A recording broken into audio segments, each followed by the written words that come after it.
La forma del corazón se aproxima a la de un cono truncado de forma irregular, con la base situada en una localización superior y dorsal y su vértice o punta en una localización inferior y anterior. La base se sitúa a la derecha y la punta a la izquierda. El eje mayor del corazón tiene pues una triple oblicuidad, hacia abajo, adelante y a la izquierda. En el corazón se distinguen externamente dos caras, la cara anterior o esternocostal y la cara posterior o diafragmática. El denominado borde agudo del corazón separa ambas caras nítidamente por su lado derecho. Sin embargo, ambas caras se continúan por el lado izquierdo formando el borde obtuso. En ambas caras se identifica claramente cerca de la base del corazón el surco auriculoventricular o surco coronario. En la cara anterior, el surco auriculoventricular se encuentra interrumpido por la salida de la arteria pulmonar y por detrás de esta la aorta. Estos grandes vasos nos ocultan las aurículas. 2/3 de la cara anterior corresponden al ventrículo derecho y 1/3 al ventrículo izquierdo. Separando ambos se localiza el surco interventricular anterior, que corresponde en la profundidad al tabique interventricular. En la cara posterior o diafragmática se aprecia el surco interventricular posterior. En esta cara la porción que corresponde a ambos ventrículos es aproximadamente la misma. El vértice cardíaco forma la zona más inferior del corazón y corresponde al ventrículo izquierdo. La zona más superior del corazón corresponde a la base cardíaca. Se orienta hacia atrás y a la derecha y se corresponde casi exclusivamente con las aurículas. A su derecha presenta la desembocadura de las venas cava superior e inferior. El resto de la base corresponde a la aurícula izquierda. Entre ambas aurículas, el límite suele estar deprimido y se corresponde en el interior con el tabique interauricular. En la aurícula izquierda se aprecian 4 orificios, 2 derechos y 2 izquierdos, que son la desembocadura de las venas pulmonares. Entre ellas, la aurícula izquierda es lisa y tiene íntimas relaciones con el esófago. La cruz del corazón se refiere al área posterobasal, donde el surco coronario confluye con el surco interventricular posterior. Internamente, este punto se corresponde con la unión del tabique interauricular e interventricular.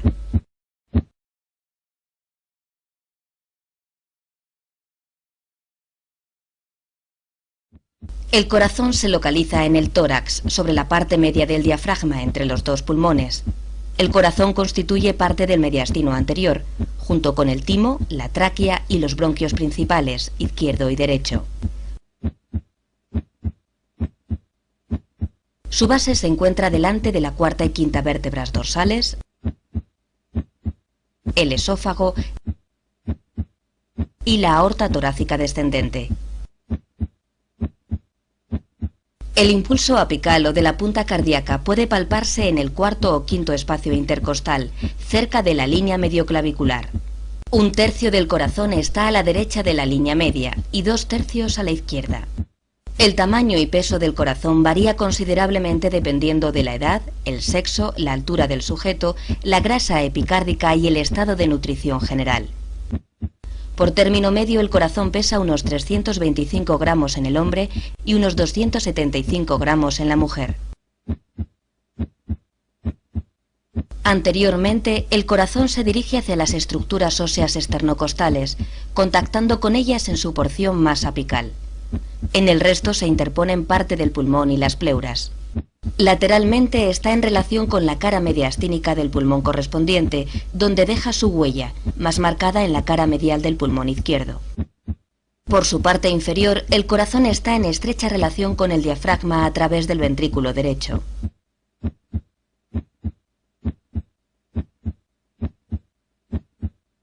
Posteriormente, la base cardíaca establece una estrecha e importante relación con el esófago. Este discurre entre la desembocadura de las venas pulmonares derechas e izquierdas. Esta proximidad facilita la exploración cardíaca transesofágica, empleando sondas ultrasónicas específicamente diseñadas para este fin.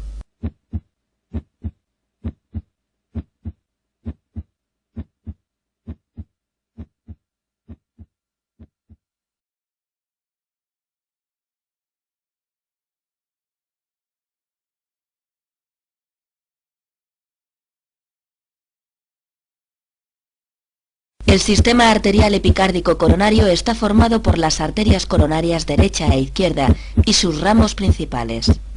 Las arterias coronarias derecha e izquierda se originan de sus respectivos orificios situados en los senos de Valsalva derecho e izquierdo. El tronco común de la arteria coronaria izquierda recorre una distancia variable entre 1 y 25 milímetros para bifurcarse después en la arteria coronaria descendente anterior y en la arteria coronaria circunfleja.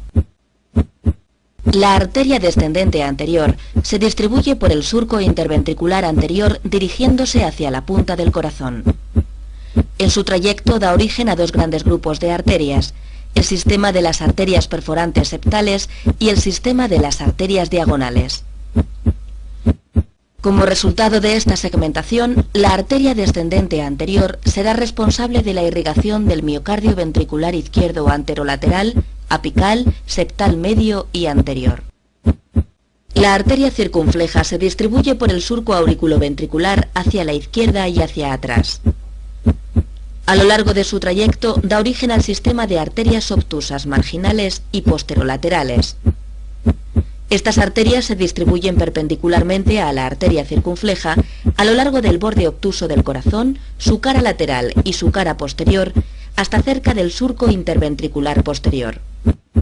La arteria circunfleja será responsable de la irrigación de la cara lateral del ventrículo izquierdo y en mayor o menor importancia de su cara posterior, dependiendo del desarrollo de los ramos posterolaterales derechos y del origen de la arteria descendente posterior.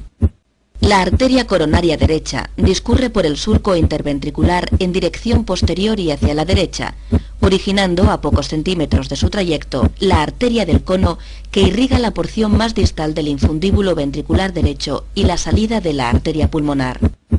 Aproximadamente en el inicio del tercio medio del trayecto de la arteria coronaria derecha se origina la arteria marginal aguda, que distribuyéndose por el margen agudo del corazón es responsable de la irrigación del ventrículo derecho. Al alcanzar la cruz cardíaca, la arteria coronaria derecha se suele ramificar en la arteria descendente posterior y en los ramos posterolaterales derechos, estos últimos en número variable y de mayor o menor desarrollo. La arteria descendente posterior se distribuye por el surco interventricular posterior en dirección cráneo-caudal buscando la punta del corazón y originando el sistema de las arterias descendentes posteriores, responsables de la irrigación del tercio más posterior del tabique interventricular. La arteria coronaria derecha es responsable de la irrigación del miocardio ventricular derecho, miocardio ventricular izquierdo posterior y septal posterior. A través de la arteria del nodo sinusal y de la arteria del nodo auriculoventricular, la arteria coronaria derecha irriga elementos fundamentales del origen y conducción del impulso eléctrico. En un 50% de los casos, la arteria del nodo sinusal se origina de la arteria circunfleja. Se reconocen en el corazón tres grandes sistemas de drenaje venoso: el seno coronario y sus venas tributarias, las venas ventriculares anteriores derechas y las venas de Tevesio. El seno coronario se localiza en el surco auriculointerventricular posterior, cerca de la cruz del corazón. En él fluye la sangre venosa procedente de la gran vena cardíaca, de la vena cardíaca media, de la pequeña vena cardíaca, de las venas posteriores del ventrículo izquierdo y de la vena oblicua auricular izquierda o vena de Marshall. El seno coronario recoge predominantemente la sangre procedente del ventrículo izquierdo, drenándola en la aurícula derecha cerca de la desembocadura de la vena cava inferior. La vena interventricular anterior discurre por el surco interventricular anterior, ascendiendo paralela al trayecto de la arteria coronaria descendente anterior. Al alcanzar el surco auriculoventricular, tuerce a la izquierda y se dirige posteriormente por el surco, recibiendo en este punto el nombre de gran vena cardíaca. Existen de 2 a 4 venas anteriores cardíacas que drenan el miocardio ventricular derecho anterior.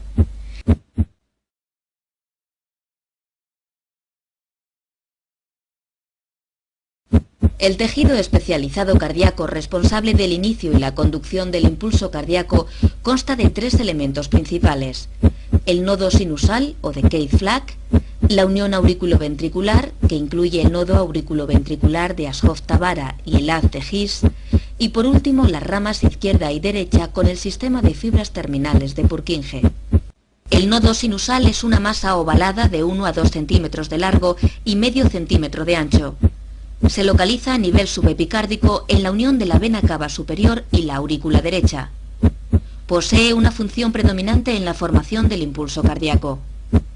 Sus células especializadas se despolarizan espontáneamente y a una frecuencia superior a lo que lo hacen otras células dotadas de automatismo y localizadas en porciones más inferiores del sistema de conducción. Los tractos intraatriales específicos para la conducción del impulso desde el nodo sinusal hasta el nodo auriculoventricular son 3. El tracto anterior o de Bachmann, el tracto medio o de Beckenbach y el tracto posterior o de Thorel. El tracto anterior dirige los impulsos desde la aurícula derecha hacia la aurícula izquierda. En la unión auriculoventricular se distinguen dos grandes elementos, el nodo auriculoventricular de Ashov-Thabara y el haz de His. El nodo auriculoventricular de Ashov-Thabara está situado a nivel epicárdico, en la base de la aurícula derecha, en el centro del área delimitada posteriormente por la desembocadura del seno coronario y anteriormente por la inserción del velo septal de la válvula tricúspide. Es una pequeña estructura ovoidea de unos 3 a 5 milímetros. Sus células especializadas son las responsables del retardo del impulso formado en el nodo sinusal antes de alcanzar los ventrículos. El haz de His es la continuación de la porción distal del nodo auriculoventricular. Es una estructura con forma de cordón de unos 2 centímetros de longitud y unos 4 milímetros de diámetro. Desde su origen en el nodo auriculoventricular, el haz de His recorre una pequeña distancia antes de penetrar en el cuerpo y alcanzar el septo membranoso. Unos milímetros más allá, en la unión del septo interventricular membranoso y del septo interventricular muscular, finaliza su recorrido bifurcándose en las ramas izquierda y derecha. En su parte más inferior, el haz de His se bifurca constituyendo las ramas izquierda y derecha.